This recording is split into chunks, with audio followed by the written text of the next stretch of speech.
কী রে ছোট, বসে আছিস যে, সব কাজ হয়ে গেল নাকি? রান্না বান্না করবি না কিছু?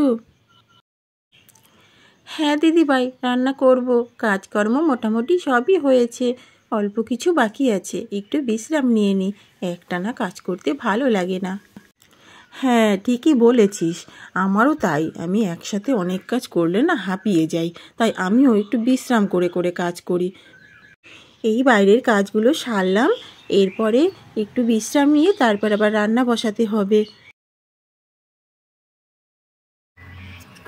দাদা, অনেকদিন মায়ের সঙ্গে দেখা হয় না।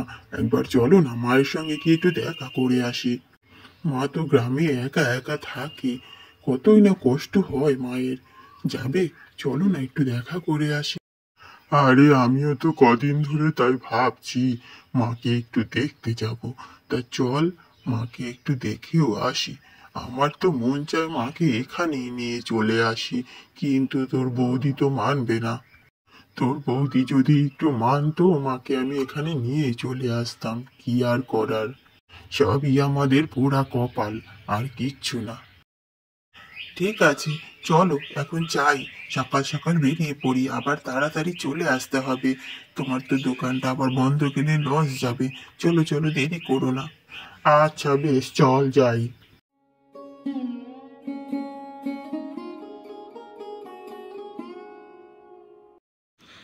আরে ছোট খোকা বড় খোকা দুজনেই এসেছিস? কতদিন পরে তোরা এলি বল তো। বলি, এই বুড়ি মাটাকে কি ভুলতে বসেছিস তোরা? আর তোদেরই বা কি দোষ বল? সবই আমার এই অদৃষ্টের দোষ। এই বুড়ো বয়সে যে ছেলে বৌমার কাছে থাকবো, তাও তো কপালে নেই আমার। মা, তুমি এখন থেকে আমাদের সাথেই থাকবে। চলো, আমাদের সাথে গুছিয়ে গাছিয়ে নাও। মানে বৌমারা কিছু বলবে না আমি গেলে তোদের সঙ্গে? না মা, কিচ্ছু বলবে না। তুমি চলো, আমাদের সঙ্গেই থাকবে। বৌমারা তোমাকে খুব ভালোবাসে। আচ্ছা বেশ, তোরা এখন যা, আমার গোছাতে গাছাতে একটু দেরি হবে। তোদের তো আবার দেরি হয়ে যাবে, আমি না হয় কাল একা একাই চলে যাব। তোরা এখন যা বাবা। তারপর দুই ভাই বাড়ির দিকে রওনা হলো, আর ভীষণই চিন্তায় পড়ে গেছে। সে মাকে তো বলে গেল নিয়ে যাবে, কিন্তু বাড়িতে গিয়ে বউদের কি বলবে। দাদা, তুমি যে মাকে বললে এখানে নিয়ে আসবে, কিন্তু বৌদি তো মানবে না, আমার বউ মানবে না। তুমি কি ভেবে বললে দাদা? আরে ছোট, তুই এত ভাবিস না। আমার মাথায় একটা বুদ্ধি আছে, এদিকে আয় শোন। তারপর দুজনের মধ্যে একটা যুক্তি পরামর্শ করে নিল তারা বাড়িতে গিয়ে কি বলবে।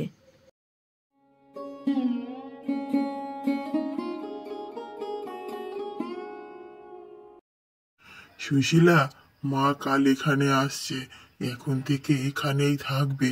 একটু মায়ের যত্ন আত্তি করো, বয়স হয়েছে তো, একটু যত্ন আত্তির প্রয়োজন আছে।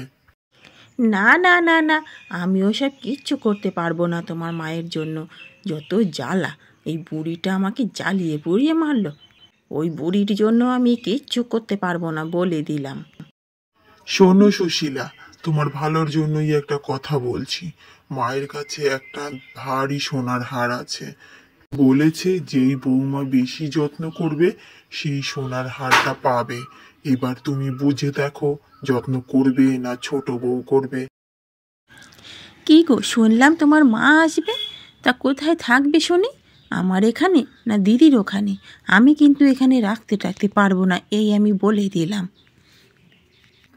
তা বেশ, পারবে না, তাহলে সোনার হারটা বৌদি নিয়ে যাক। কি আর করার।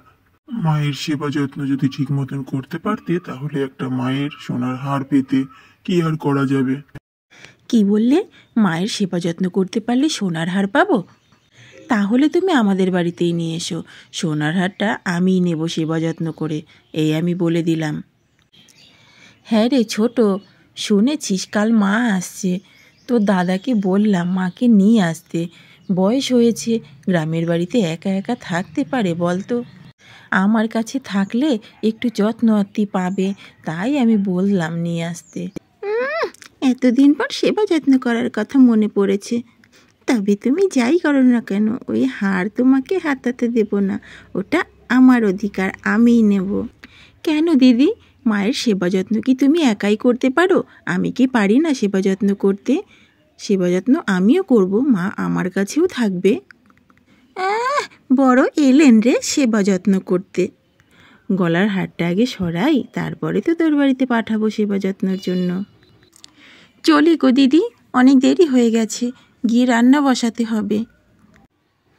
মা আসলেই আগে আমার ঘরে ঢুকাবো, আমার বাড়িতে থাকবে, সেবা যত্ন করে আগে হাতটা সরিয়ে নেব, নয়তো ওই ছোটো যা চালাক, ও সব হাতিয়ে নেবে আর আমি কিছুই পাবো না। তাড়াতাড়ি ঘুমিয়ে পড়ি, সকাল হলে তাড়াতাড়ি উঠে মা আসলেই আগে আমার বাড়িতে নিয়ে আসবো, নয়তো দিদিভাই নিয়ে ফুসলিয়ে ফুসলিয়ে সব নিয়ে যাবে।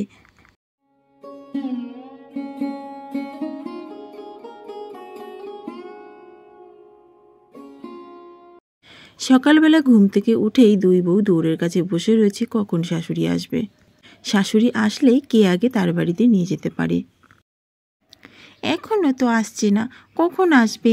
উফ, দিদিভাইও দাঁড়িয়ে আছে, আসলেই তো টেনে নিয়ে চলে যাবে। না না, আমাকে আগে টেনে নিতে হবে, আমি নিয়ে আসবো আমার বাড়িতে। দুই বউ উঠোনের মধ্যে দাঁড়িয়ে আছে, আর এমন সময় শাশুড়ি গরুর গাড়ি করে বাড়িতে ঢুকে পড়ল। আরে ওই তো মা চলে এসেছে, যাই তাড়াতাড়ি গিয়ে নিয়ে আসি, নয়তো ছোট নিয়ে চলে যাবে, সঙ্গে হারটাও চলে যাবে। না না, এটা হতে দেয়া যাবে না। বাবা রে, এ দেখি আমার কপাল ফিরেছে, আমার দুই বৌমা দেখি আমার জন্য অপেক্ষা করছে। আরে দিদিভাই তো আগে আগে চলে যাচ্ছে মায়ের কাছে, আমাকেও যেতে হবে, তাড়াতাড়ি যাই, দাঁড়িয়ে থাকলে হবে না। চলুন মা, আমার কাছে চলুন, আমি অনেক কিছু রান্না করে রেখেছি আপনার জন্য, ভাত, মাছ, মাংস, ডাল, অনেক কিছু, চলুন আমার সঙ্গে। না মা, আপনি আমার সঙ্গে যাবেন, আপনি আমার বাড়িতে থাকবেন, চলুন। ছোটোর বাড়িতে যাওয়ার দরকার নেই, গেলে পরে যাবেন, আগে আমার বাড়িতে থাকবেন, কারণ আমি বড়। হ্যাঁ, আমি কিনে নিয়েছি মাতা, তুই কী করবি? আরে বৌমারা, তোমরা কি শুরু করলে? তো থামো থামো, আর ভালো লাগছে না। শোনো ছোট বৌমা, আমি বড় বৌমার ঘরেই যাই, তারপরে তোমার বাড়িতে আসবো। তারপর শাশুড়ি মা বড় বৌমার ঘরে গিয়ে বসে গল্প করতে লাগলো।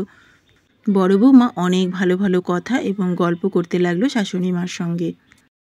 এইদিকে ছোট বউ খুবই রাগে গজগজ করতে লাগলো। দিদিভাই ভীষণ চালাক, ঠিক মাকে নিয়ে চলে গেল, ভাবলাম আমার কাছে নিয়ে আসবো, ভুলিয়ে বালিয়ে গলারটা হাতাবো, কিন্তু দিদিভাই নিয়ে চলে গেল। এদিকে দুই ভাই ভীষণ চিন্তায় পড়ে গেছে দুই বউর ঝগড়া দেখে। তারা যদি এরকম মাকে নিয়ে ঝগড়া করতে থাকে তাহলে তো ভীষণই বিপদ হবে, কিন্তু সত্যিটা বলবে, কিভাবে বলবে?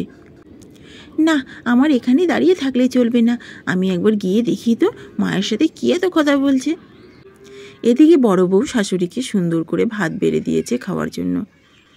মা, আপনি বসে আছেন কেন? খেয়ে নিন, দেরি করবেন না, ঠান্ডা হয়ে যাবে।